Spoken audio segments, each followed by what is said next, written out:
रज़ान साहब, आप देखें कि आपने बिल्कुल सही निशानदेही, कई बिल्डिंग ऐसी जिनमें तारों का, बोसीदा तारों का बुरा हाल है। शॉर्ट सर्किट अक्सर जगहों पे होती है। देखिए, आग लगाना किसी वो अलग बात है, लेकिन जो बिल्डिंगों में जो तारों का हाल है बड़ा बुरा है। जितनी आग लगी है पिछले 3 सालों में, तकरीबन 90% जो शॉर्ट सर्किट से हुई है। और यही मैं कह रहा हूँ कि आप 5,500 रुपये महाना लेते थे, तो ये पैसा इस तरफ क्यों नहीं लेता? तारों की 5,500 तो यहाँ पे था। तकाब सूफी साहब जो है मारूफ एक्टिविस्ट हमारे साथ मौजूद है। सर, क्या कहना चाहेंगे आप? देखिए, इस वक्त सबसे बड़ा मसला ये है कि सिर्फ यही बिल्डिंग नहीं, जान भाई, शहर में तकरीबन 2524 बिल्डिंगें ऐसी हैं जिसको आप कह सकते हैं कि ख़तरे से खाली नहीं है। वहाँ कोई इंतज़ाम नहीं है, फायर सेफ्टी का इंतज़ाम नहीं है, वायलेशंस की गई हैं। यहाँ पर भी देखें, तकरीबन 300 दुकानें एक्स्ट्रा बना दी गई थी। रास्ते जो बनने थे उसमें दुकानें बना दी गई थी। सबसे बड़ा कसूर जो है ये SBCA का है, जो लाइसेंस के बगैर या रिश्वतें खा के जो है वो नक्शा मंजूर कर देते या नक्शे के बगैर तामीरात की इजाजत दे देते। सबसे ज्यादा कमाई कूद इदारा है ये। सबसे ज्यादा पैसा, सबसे ज्यादा कमाई। अच्छा, मसला ये है कि मैं तो कई सालों से चिल्ला रहा हूँ, आप भी चिल्ला रहे होंगे, और भी लोग हमारी तरह के होंगे जो दीवाने शायद चिल्ला रहे होंगे। ये सुधरता क्यों नहीं है ये चीजें जो है? फरमाएं। देखिए, ये पूरा एक सिस्टम है। ये जो आप देखें, जिस इदारे में इंसान, सिस्टम के खिलाफ ऑपरेशन कब होगा? हम बड़े फख्र से बता रहे होते हैं बुनियादुल मरसूस का, मार्का हक का, कि जनाब दुनिया में हमें जो बड़ी कामयाबी मिली, हम उसकी बहुत इज्जत करते हैं, बहुत एहतराम करते हैं कि हमें बड़ी कामयाबी मिली। लेकिन क्या एक बुनियादुल मरसूस, एक मार्का हक जो है वो कराची के दारों पे नहीं होना चाहिए? क्या यहाँ पे नहीं होना चाहिए? असल आज़ादी और असल फतह तो इन अवाम को दिलाने की है, इनकी जानों को महफूज कराने की है। कि ये कब महफूज होंगे, इनको कब महफूज कर दिया जाएगा? ये उसी वक्त महफूज होंगे जब इन सारे सरकारी इदारों को करप्शन से पाक किया जाएगा।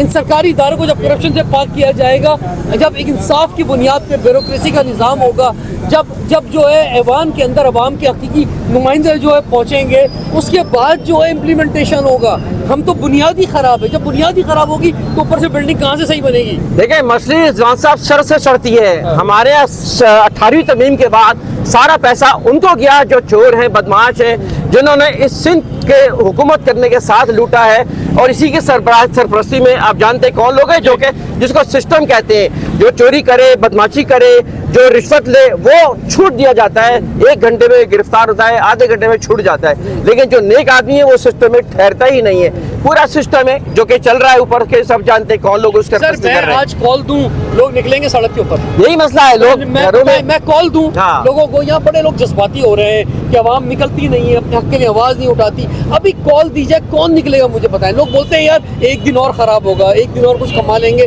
हम क्यों सड़क पे निकले? आजाद कश्मीर में देखे ना, आजाद कश्मीर में लोग निकले, कैसे लोग निकले, और उनके मसाइल इस तरह हल हो गए जिसका इंसान सोच भी नहीं सकता।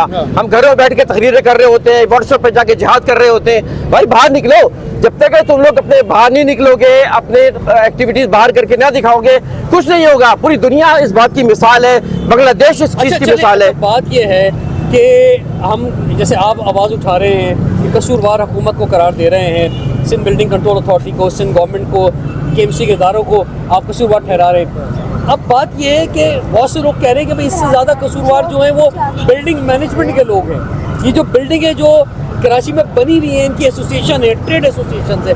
मैं मानता हूँ पहला जो रेस्क्यू है वो इन ट्रेड एसोसिएशन की तरफ से होना चाहिए। यहाँ जो लोग हैं, अगर वहाँ पर ट्रेन लोग नहीं है, वहाँ पे इक्विपमेंट नहीं लगे, तो बाहर के लोग आके कुछ नहीं कर सकते। पहले तो यहाँ पे होना चाहिए। लेकिन बात ये कि इनको कौन सुधारेगा?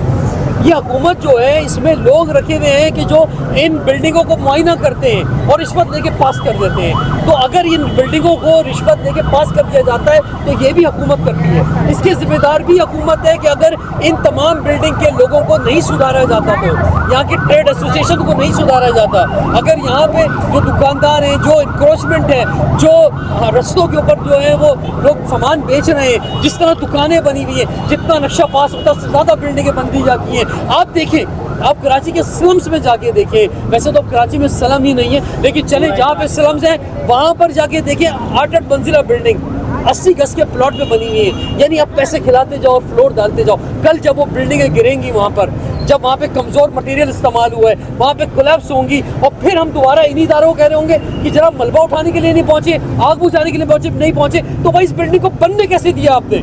असल बात तो बुनियाद की है।